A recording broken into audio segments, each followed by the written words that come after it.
knowing your colors, knowing your body shape, having that sense of style, your style. I am never here to change anyone's style. I'm here to enhance what you're working with for whatever time or whatever season you are in your life. And that's what really True Colors and You Imrpoved was really all about. So I'd like to thank you guys for coming, and this is as simple as changing out. You can be the CEO in your sweatpants at home, I don't care, but don't go presenting yourself that way. That's a different mentality, and you want to bring it every single time. Would you bring my drink? Okay. So this is New You, New Year, right? Or New Year, New You. And so we want to talk about resolutions, goals, whatever you want to call them. How long does that really last after the magic of New Year's is over? You know, you set that goal and you have all good intentions, and you know how many people work out for the first 2 weeks of the new year, right? And they're all good intention, and then they start to miss appointments, and they're like, can we reschedule? Even in your business goals, it's like, oh, I'm going to tackle this big thing first, and then it snowballs, and resolutions are resolutions. But I can honestly say in 2001, I made a resolution to myself, I could take a deep breath, to not be grungy mom ever again. I was a dance mom. I was a soccer mom. I was a t-ball mom. The list got very, very long. Fencing, swim, track and field. Now I'm on wrestling, on football. So there's always that opportunity to leave the house in a hurry, in sweats, in the ponytail. My hair used to be way longer, probably longer than your hair. So I was always one step away from a carpool. But in 2001, I made that resolution to never be grungy mom again, and that's where really True Colors really started. And the birth of that was, and the journey that I've been on for 18 years now. So, and all of my kids have been my elves and my helpers through all of that, hence my new cameraman.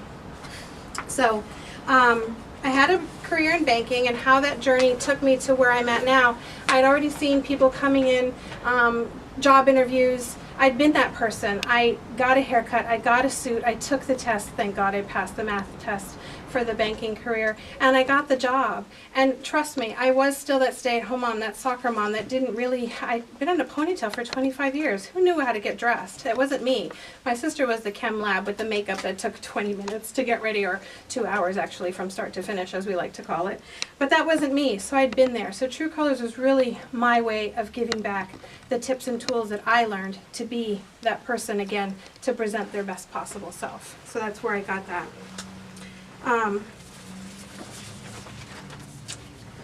So, my love of color. My first recollection of actually falling in love with colors, we got to spend a glorious week with my grandmother when we were little, up in Springfield, Massachusetts, in the Italian section. And I can remember just, the only thing she really had was you were either going to be in the kitchen with Grams making cookies and things, but we were too young. Or she had a box of crayons and coloring books. And so I fell in love with coloring, and I was ahead of my time. Lime green was my favorite color when I was 6, so we won't say how many years ago that was. But it was really a color that just was not your normal color. And I learned how to shade, and I learned how to outline, and I just fell in love with Crayola crayons. And if you've been to ever one of my parties, you know that that's one of the quizzes that I like to give, is let's see how good you guys are at tapping in. And now I do adult coloring. So it really is that therapeutic thing about what colors can do for you. My fashion sense obviously came much later in my life, let's say 33-ish, you know. I was still in banking at the time, in and out. Every time I had a kid, I took time off, and then I'd go back to banking. So, but I really didn't have that sense of put together style. And I was hanging out with a lot of women who'd been in banking for a long time, who were like, oh my God, I wish I could be like them when I grew up, you know, because they were finished. And I just saw one of my old banker's daughters come in, and I was like, she just brought back all those memories of that finished, put together woman that I didn't know how to be. And I was like, I want this. I totally want this. My sister can attest to the fact that I was a Barbie queen. I played with my Barbies, and my Barbies had a fur penthouse. Let me tell you, cardboard boxes and scraps from the lamb's wool factory was Barbie's penthouse, because my mother lived at the factory, so we got the fur. And so she was all decked out in 70s and 80s penthouse fur. So I kind of vicariously lived through Barbie's fashion, but I was still a tomboy because I was still out playing soccer and hanging out with the guys in the block. So I wasn't quite into my style. Your style is always evolving. So don't feel that you're stuck in anything either, because you can learn some tips and tricks, and color is always where I'd like to start. So dressing for success, a point of view. So we know that image is important to success. College, it's been said that college graduates will say that their personal image is the key to their success in interviewing and going on to their career of choice. And most college students will change their career at least 3 to 5 different times. My daughter, I point to her because she's kind of in that flux of still figuring that out. But that the way that they look is, and their image is what's going to help propel them. And then if you've been in the working world long enough, half the battle is networking properly. So if you're really networking properly, I can honestly say that my last 4 paid jobs was because of who I knew and when I knew them. I didn't find a job posting. It was like, oh, we're looking for somebody. And it was a chain event of getting that job. So really a combination of having that style and having those abilities and putting them all together is really what has gotten me to a couple different places. It's still 4 to 7 seconds. There's a recent college study out that said, or professor study out that said it's actually 1 to 2 seconds that somebody makes an impression or forms an impression about you. So why not maximize that 2-second, 7-second image when you walk in the door? Because you all know that you've done it going, oh no, she didn't wear that. Or, oh my goodness, or who is that person? It's not a vanity thing, it's just we're geared that way. So why not just walk in the door like you own it? That's my game. It's like, let's just do this. You guys always say I look so put together, but trust me, there's a process to getting this cute in the daytime. I drove to Saybrook to get this jacket. You know, there's a process.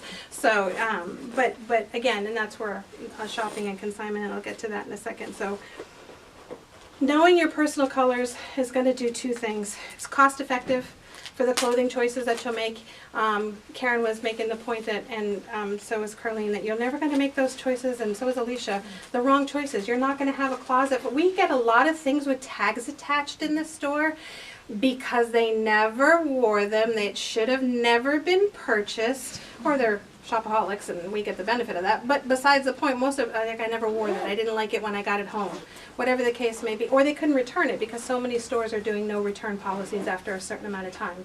So why bother with all that? Why throw money away? Okay, so but your closet has value here.